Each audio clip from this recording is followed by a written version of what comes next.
A little over a month ago, I decided to try pushing myself to wake up at 5 a.m. every single day. I didn't do very much research into it as far as how to be successful at doing this. I kind of just went for it. And I have to preface this video with saying that I personally am not a morning person. When working a 9-to-5 job, I was always the type of person who would not schedule meetings before 10 a.m. I would not want to see other people in the office or talk to other people. If it was before 10 a.m., like, please don't bother me. But lately I've been feeling in a little bit of a mental rut, and I knew I needed to do something to change things up a little bit to hopefully therefore get me out of that rut. I had been neglecting some of the habits that I knew were things that would help improve my mental health, and I thought if maybe I could push myself to start waking up at 5 a.m. every day, then I could also push myself to prioritize working on practicing those habits that I know feel really good to me and make me feel like the best version of myself, and therefore help hopefully pull me out of the rut I was in. Well, after about a month of giving it a go, I found that giving myself that extra hour and a half to 2 hours was actually incredibly beneficial. I was not only able to break out of the rut that I was in, but I was also able to accomplish so much more throughout my day. And I've actually still been practicing waking up super early over the last couple of weeks beyond the end of March now, so that I can continue to practice being the best version of myself. And here we are in April. I have still been practicing these habits, waking up early to get a really awesome start on my day and to practice the habits that I know that put me in the best headspace and make me feel like the best version of myself. Now, of course, it's easier said than done. I know it is hard to get up before the sun. I know it is hard to get out of bed when you are exhausted. So in this video, I will talk about the things that I personally do that have helped me continue to wake up early and helped me become a morning person. Do not press snooze.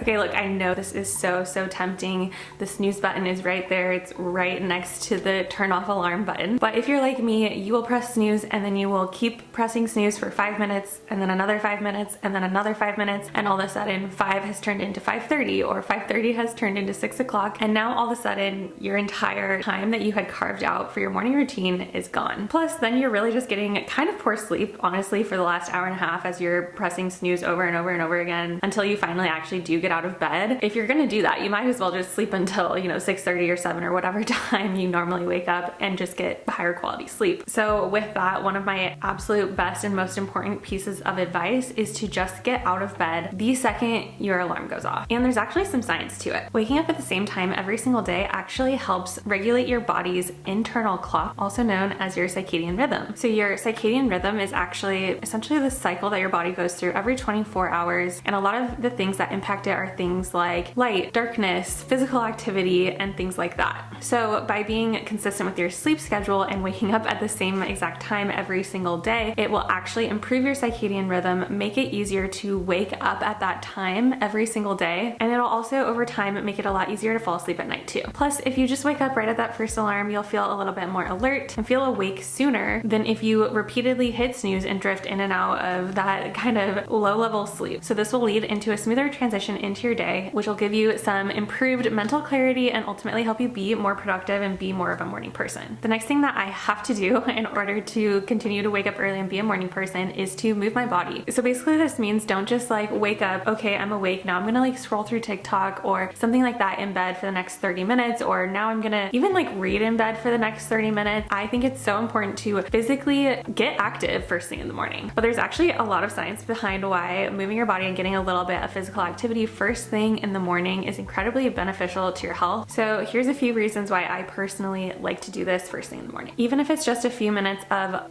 light stretching, light exercise, physical movement gets your heart pumping, which ultimately increases the blood flow throughout your body. This in turn helps deliver more oxygen throughout different parts of your body, including your brain and your muscles, and therefore making you feel more alert and awake. An obvious one is that we all know exercise releases endorphins, and endorphins make you feel better, they make you feel more energized, they improve your mood, and of course that's going to make you feel like more of a morning person if you're releasing a ton of endorphins first thing in the morning. Because you're getting more blood flowing to your brain especially, it will help improve your clarity and mental focus. And again, we all know that exercise is a natural stress reliever, so by engaging in physical activity first thing in the morning, you're actually able to reduce your stress hormone called cortisol and start your day off promoting a more relaxed state of mind. For me personally, I've been enjoying, especially lately being pregnant, I'm almost 7 11 months pregnant now, which is crazy. Can't believe how far along I am in my pregnancy. But I've been really enjoying doing some prenatal yoga first thing in the morning. This is pretty, you know, minimal, low impact, easy to do movement, but I'm still moving my body. I'm still getting my blood flowing a little bit first thing in the morning. And after doing this for the last like month and a half, I've noticed a significant difference in some of my, especially like my pregnancy aches and pains, less pain in my lower back, less pain in my hips, less pain in my feet, things like that, as well as increased flexibility, of course. So I mean, do whatever feels fun and interesting and exciting to you. If you want to go for a run and that's what sounds like fun, be my guest, go for it. But if just doing a little, you know, quick yoga flow, a little bit of stretching sounds simple and easy enough to achieve, then do that as well. And again, if doing something super physical is not your cup of tea, you know, at least just physically get out of bed, move your body a little bit, change positions to start getting your blood flowing, getting your blood moving a little bit. And then if you want to, you know, go sit on the couch and read to start out your day, that's fine too, but maybe just go do it in a different room. And of course, I personally think that by doing something that you enjoy first thing out of the day, rather than frantically waking up, frantically trying to get to work in time and starting your morning off with a stressful meeting, by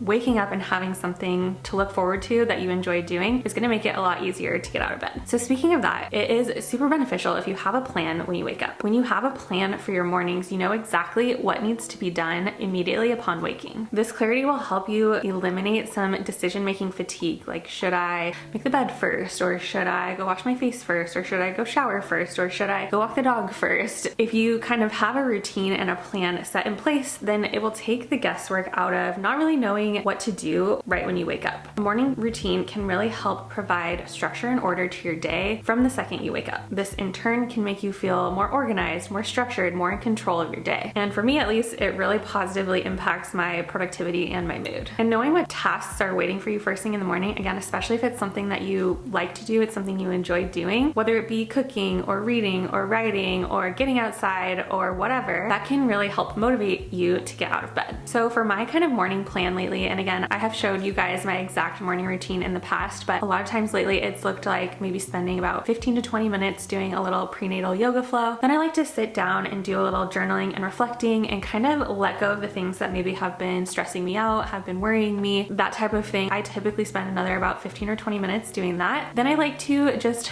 quiet my mind. I like to close my eyes and take a few deep breaths and practice a little bit of meditation, try and clear my mind and just feel at peace and breathe away the stress of life. And then once I'm done with that little routine, I will typically come upstairs, make the bed, and then work on, you know, my skincare routine and putting on my makeup if I'm doing that. By the time I'm done with all of those things, it's probably only like 6:30. And prior to me setting my morning routine, I was waking up at 6:30 or 7. So I'm giving myself an entire hour and a half in the morning to get my mind right, get some blood flowing, to get my mental clarity and be more productive and all of those things that I've been talking about. So that's kind of what my, you know, little plan, my little routine looks like. But of course, figure out what is gonna work best for you. But make sure you have a plan for what you want to do so that you're not just aimlessly waking up and twiddling your thumbs, scrolling through social media, and ultimately making yourself even more unproductive. With any goal in life, it's super important to be connected to why you are doing this, why you want to achieve that goal. Understanding and being super connected to the reason why you want to wake up early and become more of a morning person is going to make it a lot easier to stick to it and to continue to do that. When you have a really strong why, you're way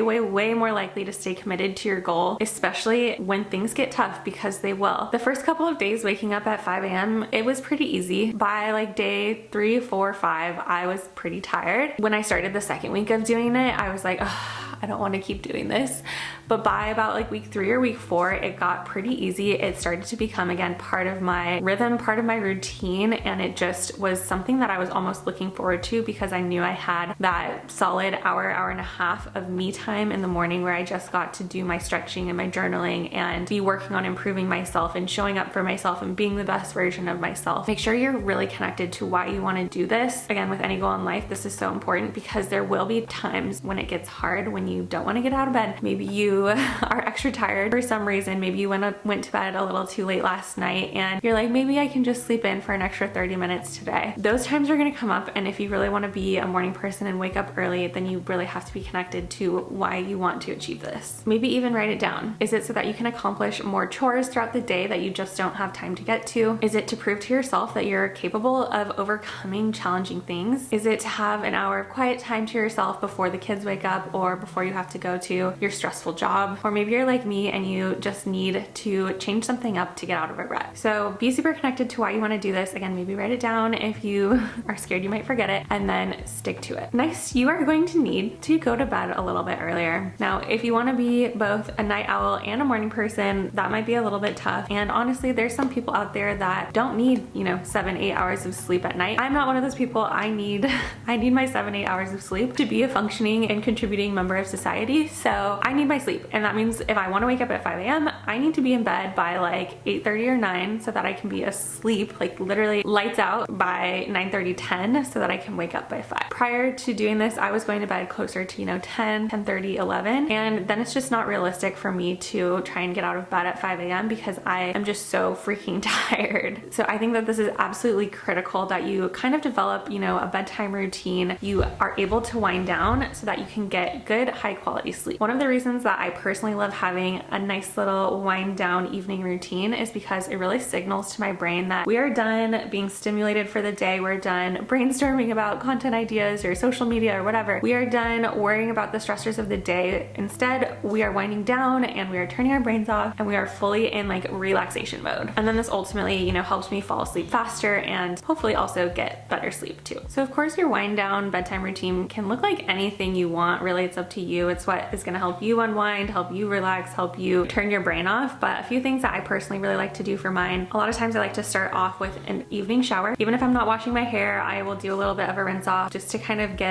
the dirt and grime and sweat and whatever from the day off of me. I like crawling into bed feeling clean, so I like showering before bed. Then I like to do, my skincare routine where I do all the things, washing my face, putting on moisturizer and things like that. And then the last thing I like to do for me personally is I really like to, crawl into bed with a good book. I like to read before bed because being on screens and that type of thing is actually a stimulant for your brain. So reading actually just really helps me turn my brain off a bit better than it would if I was like watching TV or scrolling on my phone. I will say if you want to try and, get into reading before bed, just don't read anything that's super like stimulating, exciting, interesting, or scary. Sometimes I've read some thrillers before bed and then I have some spooky dreams about them. I personally like to read things that are like, just like an easy, cheesy rom-com type of book, something that just really transports me and puts me in kind of like a happy, good mood. Again, those are just things that I personally like to do, but some other ideas could be taking a bubble bath before bed. That sounds amazing. Maybe I'll do that tonight. Making yourself a cup of chamomile sleepy time tea.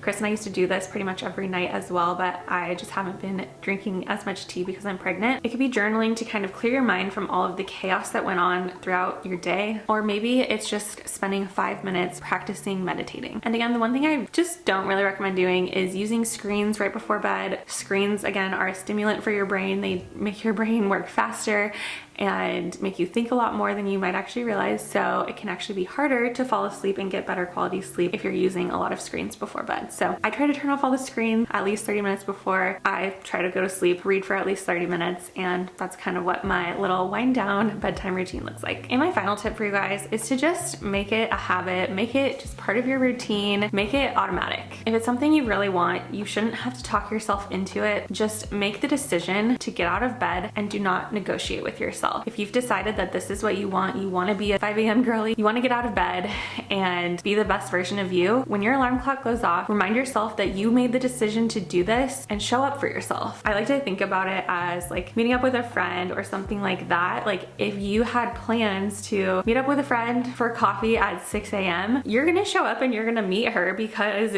you made those plans and you don't want to bail on her. At least for me, I wouldn't want to. So instead of showing up for your friend in this scenario, show up for yourself. And just keep making this decision every single day until it becomes automatic, until it becomes a habit. They say that it takes about 66 days to form a habit, but I can tell you from my own personal experience, after just maybe 2 or 3 weeks of challenging myself, showing up for myself, and sticking to my goal, it got a lot easier. I started really enjoying my morning time, and I noticed an impact to my mood, to my productivity, and to how much I was able to accomplish during my day. So if you're serious about waking up earlier and becoming a morning person, all you need to do is make the decision to do it. Take the initiative to do what you need to do in order to get out of bed at that time, and then just stick to it. And let me tell you, you got this. Thank you guys so much for watching. I hope you guys found this video useful, and I will catch up with you next time.